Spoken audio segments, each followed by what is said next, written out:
The purpose of this was I was tracing the development of Shakespeare's The Winter's Tale from its inception through all of its adaptations. And then I was comparing that to Samuel Taylor Coleridge's play Zapolya, which he calls an imitation of The Winter's Tale as opposed to an adaptation, which is a big distinction in his aesthetic theories.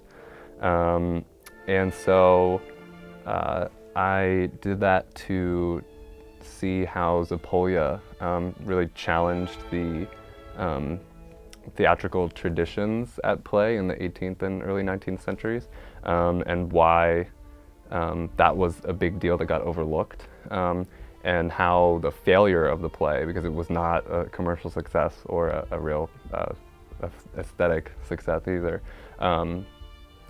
is really intricately connected to some other big failures in his canon.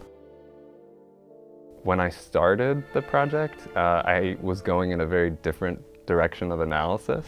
And as I really delved into the argument, I found out that there were some much more important things at play, especially regarding his aesthetic theories and how that played into his creation of the drama. I'm a big editor, so it's hard for me to turn off the editor voice as I'm writing, so it's, I'm constantly analyzing the argument that I've made, so because every sentence is important in progressing there. So there are plenty of times when I would, write a page and be like, no, this really doesn't work, and have to go back and change the whole direction. I had a lot of meetings with my my mentor professor, Dr. Mangiavellano, in order to fine-tune the proposal to make it really feasible and accessible, because I really came in just like guns blazing, trying to get this huge argument just on the page, and I had to scale it back to get some groundwork in before I really went for the main argument. So I met with Dr. Miola in the English department, and he was very excited about the proposal.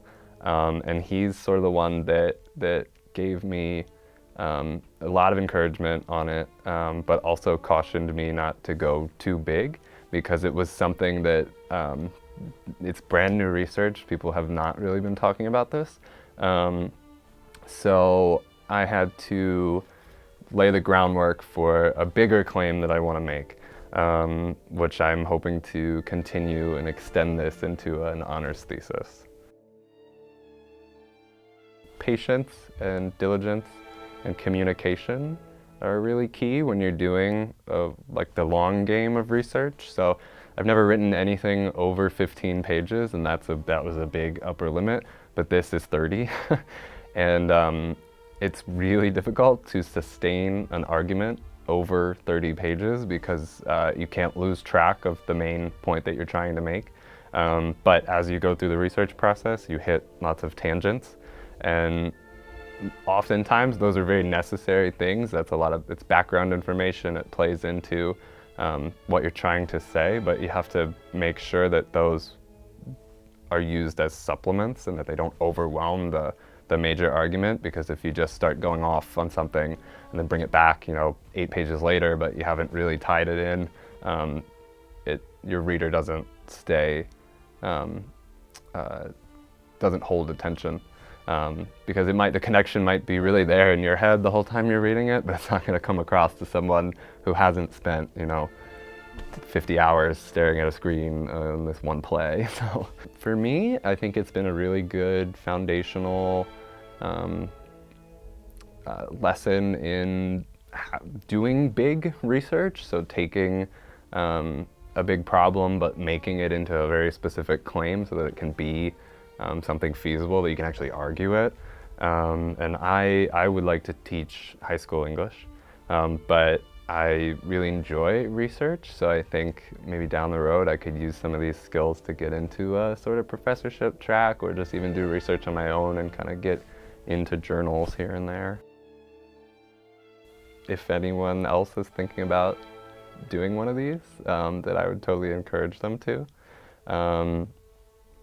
I had never thought of it, had never thought of doing research at this scale as something very doable as an undergraduate, but I sort of found out about it, and I had a good point to make, and I had originally brought it up in my English 350 class, which was the Romanticism movement.